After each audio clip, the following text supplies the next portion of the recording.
Muito bem, deixa eu passar aqui a palavra para a Vanessa.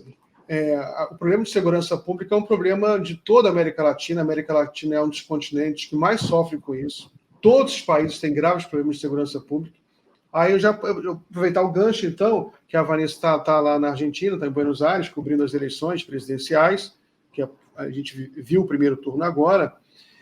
Vanessa, esse tema da segurança pública, ele é importante na Argentina também, nas eleições? Foi importante nas eleições? Bom dia de novo, boa tarde, né, novamente.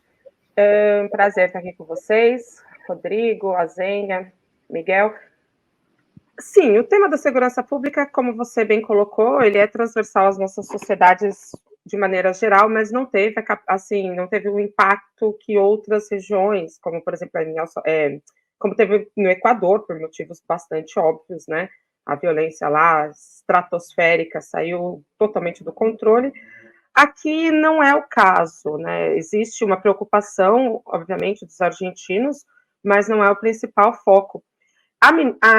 A Patrícia Bullrich, que ficou em terceiro lugar, ela foi ministra da Segurança Pública, então ela tentou trazer, impulsionar esse debate, tentou vir com essa linha da mão dura, mas efetivamente não foi o que esteve no centro. A população está mais preocupada com a economia, está mais preocupada com o empobrecimento, com a dolarização.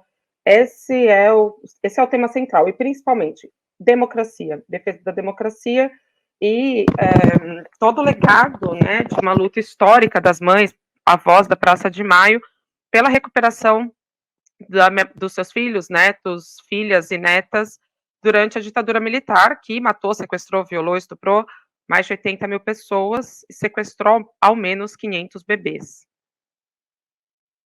Deixa eu fazer uma pergunta para a Vanessa. Então, Vanessa, o resultado ontem surpreendeu muita gente porque havia muitas pesquisas, né, várias pesquisas que indicavam que o Milei ficaria em primeiro lugar. Ele ficou em primeiro lugar nas primárias, lá é o Passo, né? Você está aí, qual foi o impacto que você viu do resultado? E qual é a explicação que se dá e qual é a perspectiva agora para o segundo turno? Bom, de fato, quando acabaram as primárias, o sentimento era de derrota completa já do campo progressista, da esquerda, do peronismo, etc. Porque ninguém poderia esperar, imaginar uma vitória, uma chegada do Milei com a força que teve. Foi, assim, verdadeiramente impactante. Dito isso, né, e passado esse assombro, foram 2 meses de campanha até chegar aqui no primeiro turno. É como se a Argentina tivesse 3 turnos e não só 2 como a gente. Então teve as primárias, foi o primeiro turno, digamos assim, a grosso modo, e agora no primeiro turno, então, houve tempo para que a campanha do Sérgio Massa, que é o candidato do peronismo e candidato do kirchnerismo, houve tempo para que ele arrumasse, consertasse o seu discurso e a sua campanha.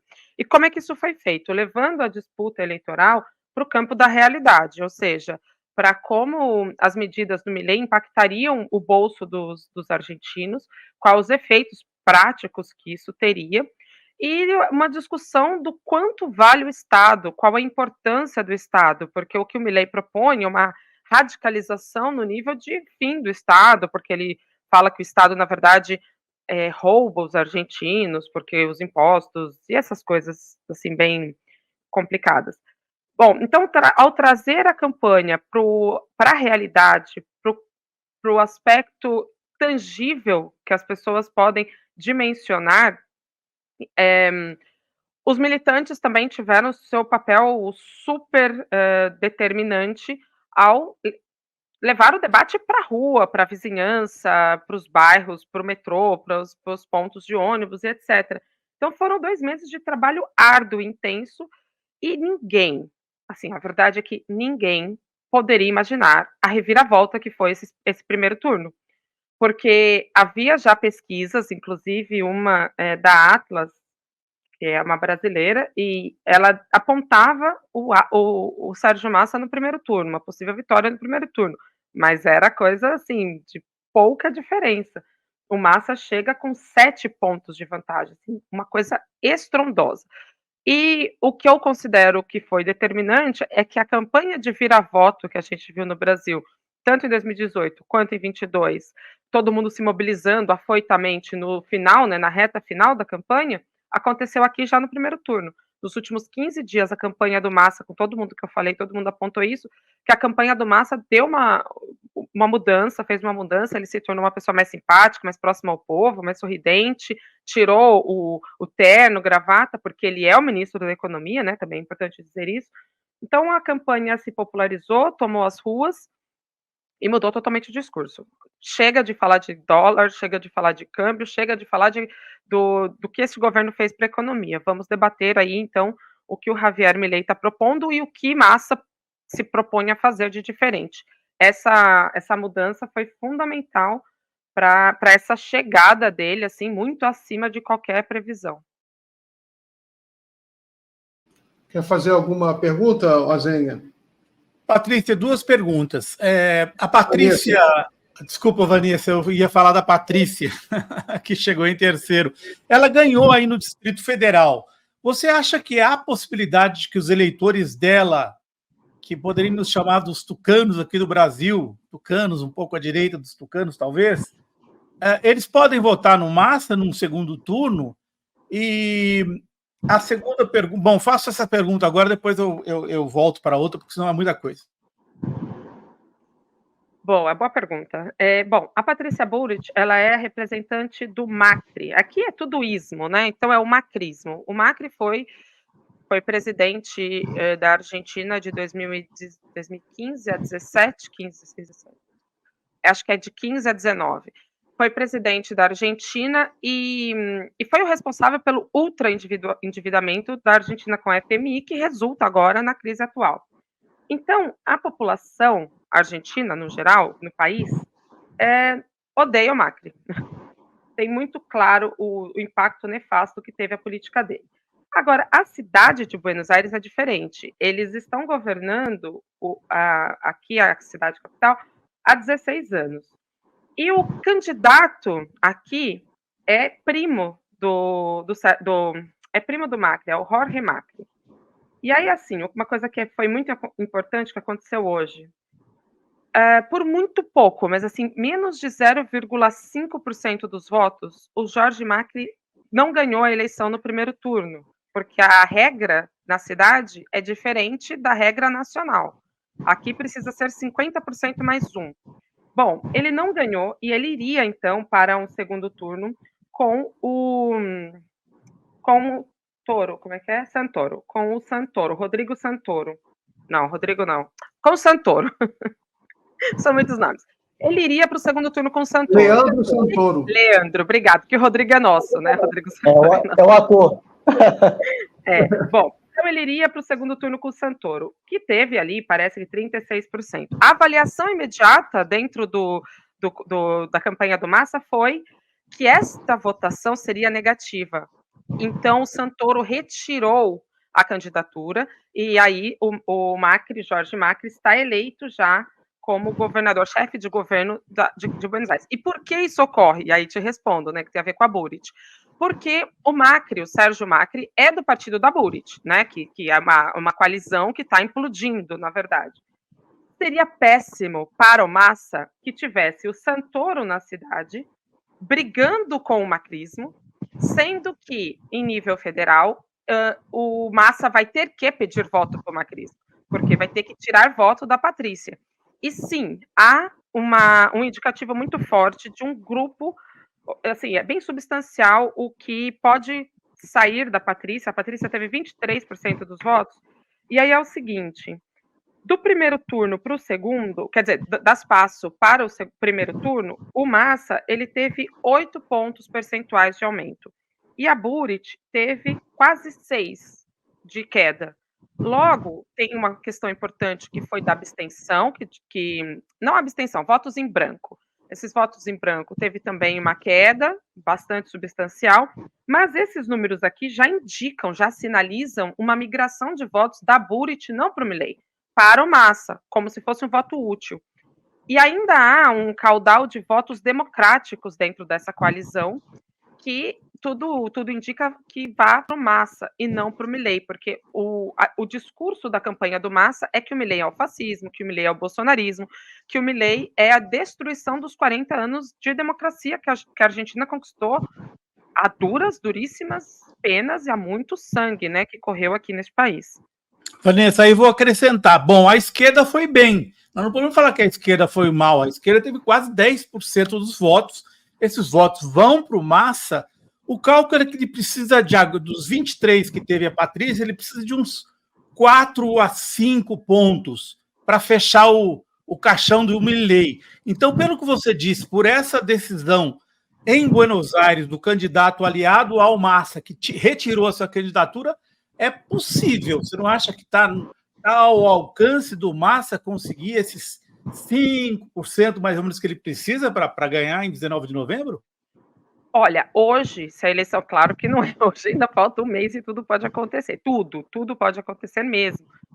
Aqui, especulações completas, mas a televisão aqui está falando, inclusive, que o Milei poderia não participar do segundo turno. Completas especulações, mas para dar o tom de como tudo pode passar, né? Tudo pode acontecer. Bom, sim, eu te diria hoje com bastante convicção que o Massa é o candidato favorito agora, totalmente favorito. Por quê? Porque ele vem no triunfo, né? Ele vem da vitória, então a militância está animada, está empolgada. Agora, o que pode prejudicá-lo é um salto alto, de pensar, já ganhamos, e a militância arrefecer. Temos contra o Massa as redes sociais, temos aí um jogo de sujeira que se move, como a gente sabe, para o WhatsApp, por todos os meios, e uma campanha imunda que o Milei faz, efetivamente, de agressividade, de difamação e etc. Então, o Massa chega sim com força e o Milei chega derrotado. A maneira como ele se apresentou no bunker, como as pessoas têm falado, tudo assim denota totalmente a derrota dele. Mas isso não é isso que resolve a eleição, né? Ainda tem um mês de campanha, um mês nas ruas. Veja só que interessante.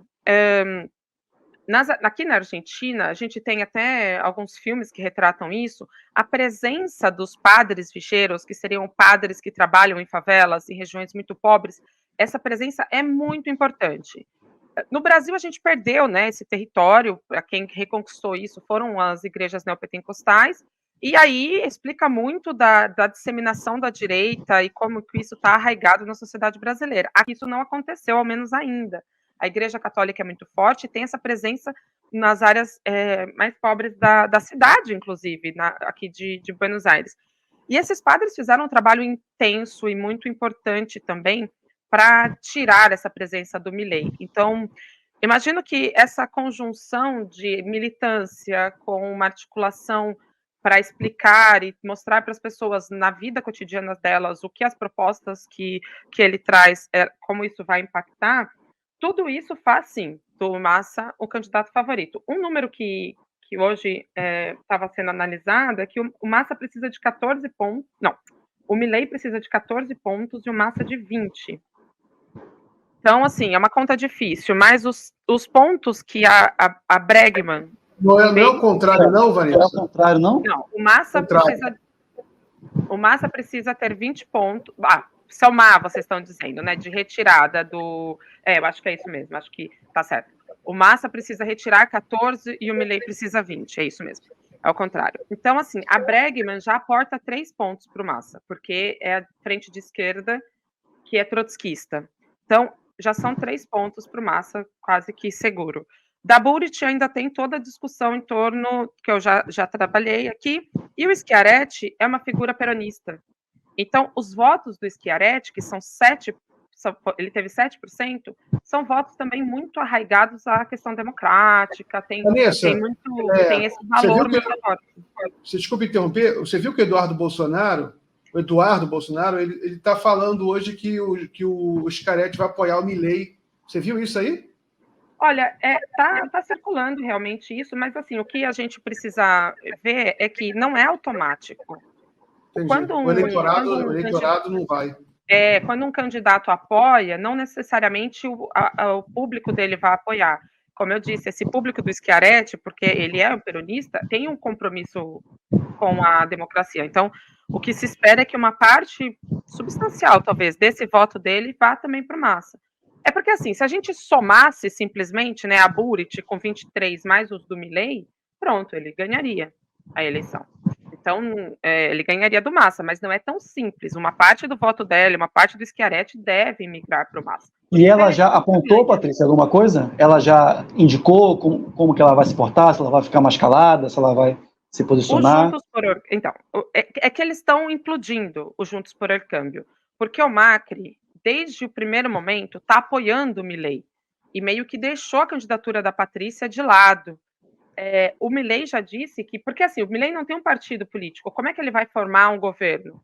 Essa é uma discussão aqui. Então, o Milei já disse que quem vai formar o governo dele com ele é o Macri, que vai dar os ministros, que vai dar a base de apoio.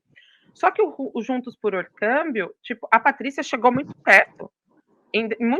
Durante um bom período da campanha, havia um empate técnico. Ela tinha a possibilidade de ir para o segundo turno. E hoje, aqui, o que se considera é que o Macri foi o grande responsável pela derrota dela. Então, assim, eles querem matar o Macri. Claro que, como força de expressão, dentro da campanha da Buric. Então, assim, o Macri já deve estar, neste momento, sentado com o Milei. A Buric não, porque ela está magoada, ela está ofendida. O Milei, ele fez uma campanha de ataque pessoal a ela, porque ela, na juventude, ela foi militante montoneira. Então, ele falou que ela matou a criança, essas coisas assim que se diz. Então, ela está ofendida, ela está magoada.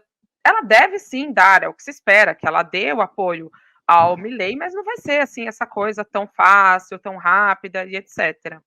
Mas o que se espera é que o Juntos por Câmbio sim vá com ele, mas uma coisa talvez um pouco envergonhada, sabe? Outra pergunta, Patrícia, que enfim, a gente sempre olhando para a Argentina, né? A gente sempre via o país que fez, por exemplo, talvez a principal justiça de transição da América Latina, que efetivamente levou os ditadores para o banco de réus, que condenou o Videla. Então a gente pensava que um negacionista, né, quer dizer, uma direita que nega os crimes cometidos pela ditadura, não se criaria aí, que não teria raízes aí. E um pouco que o fenômeno Milei desmente um pouco isso, né? Essa imagem que nós tínhamos muito dos argentinos, que seria um povo mais consciente, né, com uma memória democrática mais consolidada pela própria justiça de transição. O que você acha disso? Né? Você tem alguma hipótese? Só que uma informação, a televisão está dando aqui, né, que os radicais foram com Massa. Então, os radicais da campanha da Buric, que era a parte, que é o CR, que são democráticos, né? Olha lá, pronto. Líderes do radicalismo rejeitam a aliança de Juntos com o Milei. Então, eles são do grupo da Patrícia, né? Eles exatamente. São dentro da Patrícia. Eles estão no Juntos por Câmbio, junto com a Patrícia, já foram com Massa. Então, é isso. Essa coalizão rachou totalmente, tá? Agora, vamos lá para a sua pergunta sobre... Essa foi a questão primeira que eu tentei solucionar, né? Esse foi o primeiro questionamento que eu trouxe aqui com todas as pessoas com quem eu falei. E a gente tem, quem tiver interesse em ver, a gente tem uma entrevista com o Adolfo Pérez Esquivel, é bem curtinha, foi um quebra-queixo, assim, pegando ele na saída de um evento, mas a gente fez essa questão para ele. E a grande conclusão talvez seja a seguinte: sim, tudo isso que você disse é verdade. A Argentina tem uma memória muito incrível. As pessoas sabem o que aconteceu no período da ditadura. As pessoas têm um apego à democracia. Aqui, todo momento e toda hora, as pessoas estão comemorando os 40 anos de democracia.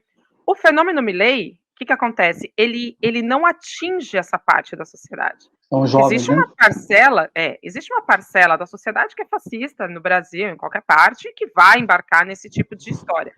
Mas onde que o Milei chega com força? Na juventude. É jovem, homem e em uma parte pobre. Essas partes mais empobrecidas, jovens que têm emprego informal, que estão trabalhando com aplicativos precarizados, Uma parte, Massa parece ter revertido, que é o que eu falei do fenômeno dos padres vigeiros, que fizeram todo um trabalho. Agora, uma parte, a outra parte, né, dessas pessoas mais jovens, não tem a memória da ditadura, né, não tem a memória do que foi, e digamos que todo esse trabalho não chegou nelas. Então, é isso que o Esquivel fala, que é preciso fazer um trabalho de memória com essa juventude, porque eles não sabem o valor que é a democracia. E eles também não sabem quanto custou ter os direitos que o Milei agora quer acabar com todos, né? E para finalizar, assim, uma coisa muito didática e muito interessante aconteceu aqui é que o Milei defende a privatização de tudo, tudo. E ele fala que o Estado e a presença do Estado é um roubo. Bom, o que o governo fez? O governo, desde o dia 20, criou um site, criou uma ferramenta para que as pessoas que são contra o Estado possam utilizar os serviços de transporte, que são muito baratos na Argentina, podem usar o serviço de transporte sem o subsídio do Estado, sem a parcela, né? Porque uma passagem ela é dividida em 3. Uma parte são as empresas, uma parte é o usuário, uma grande parte é o Estado. Então, se o transporte é público e a pessoa não quer o subsídio do Estado, ela pode, então, ficar à vontade para pagar a cota inteira. Isso significa, dependendo do modal escolhido, 10 vezes mais.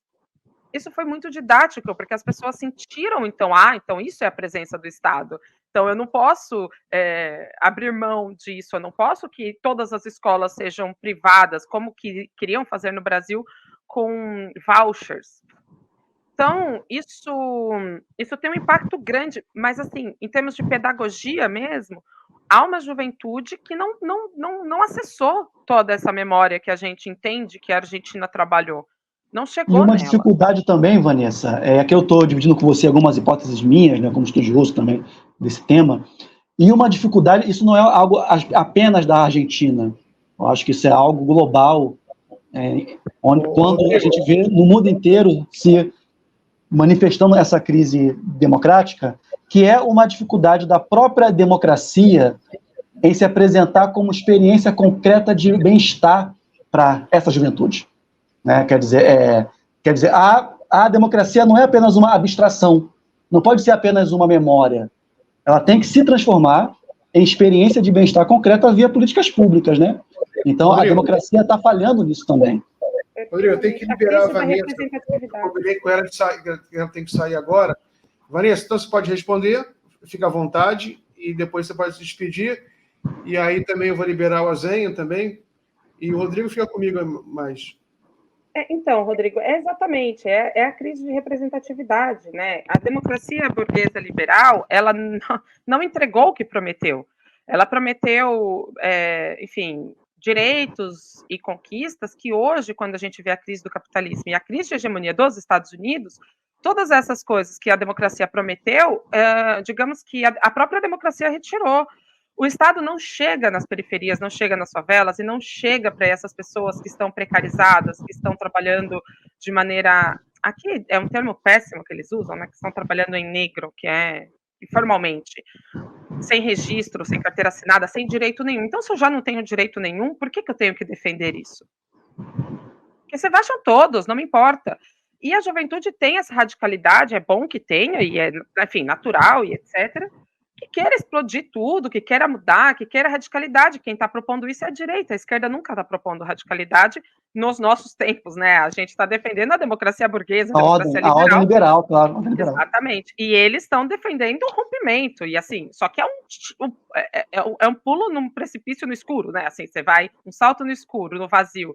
Você não sabe onde isso vai chegar, e o pior, no caso aqui, como o Milei, ele detalha muito o plano dele, qual seria uma estratégia totalmente kamikaze de destruição da Argentina, e aí encerro, desculpa que eu realmente tenho que sair, tem outra live agora, a questão a implosão da Argentina, a destruição da Argentina significa um impacto imenso no Brasil.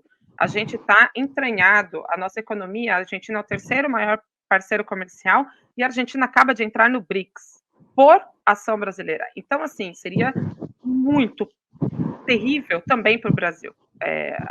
A estabilidade argentina interessa a todos, e a nós também.